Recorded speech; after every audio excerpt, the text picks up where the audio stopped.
मैया पार्वती अपना सखी से पूछली कि रे सखी सखी हमर दुल्हा कैसन बारे कैसन बारे तू देखलू बताव। पार्वती के सखी कहली का अरे भंगिया धथुर बरबा खइबे कर दोगे। ठीक बा यही न अरे भंगिया धथुर बरबा खइबे कर दोगे। हे के खइबे कर दोगे रोज बसहा बैल बरबा चढ़बे कर दोगे। रोज बसहा बैल बरबा चढ़बे कर दोगे।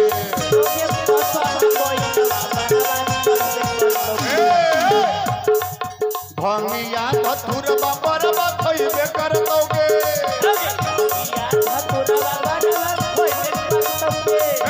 भंगिया धथुर बरबा खइबे कर दोगे। हे के खइबे कर दोगे रोज बसहा बैल बरबा।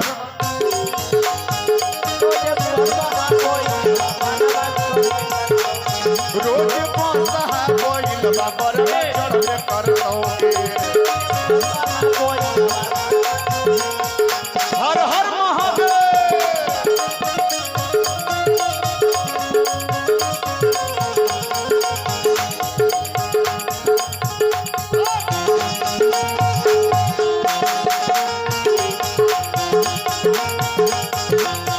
हर हर महादेव हर हर महादेव।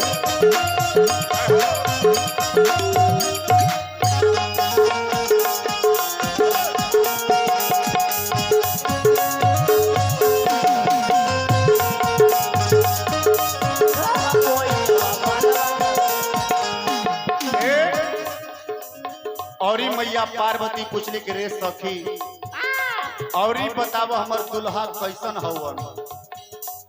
पार्वती के सखी कहली कि सुन गरबा में पीना को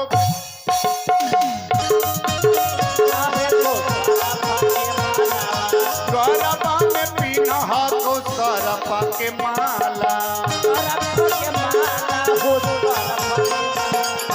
देहिया में पीना को बघवा के छाला। वो देहिया में पीना को बघवा के छाला।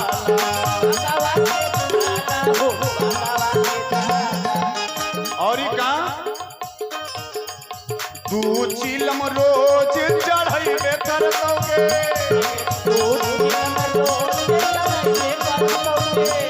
तू चिलम रोज चढ़ाइबे कर दोगे। एक चढ़ाइबे कर दोगे रोज बसहा बैल बरबा चढ़बे कर दोगे। रोज बसहा बैल बरबा चढ़बे कर दोगे।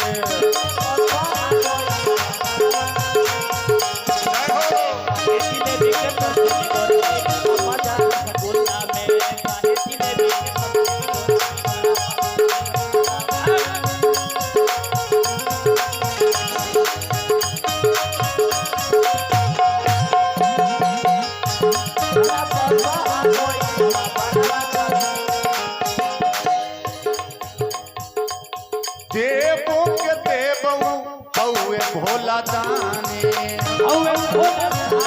हो देवों के देव हौवे भोला दानी। जटवा से बहे गंगा पानी। जटवा से बहे गंगा पानी।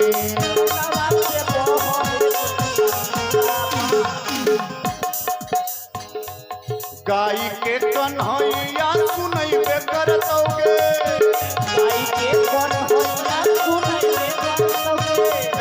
गाय के कन्हैया सुनैबे कर दोगे। हे के सुनैबे कर दोगे रोज बसहा बैल बरबा चढ़बे कर दोगे। रोज बसहा बैल बरबा चढ़बे कर दोगे। रोज बसहा बैल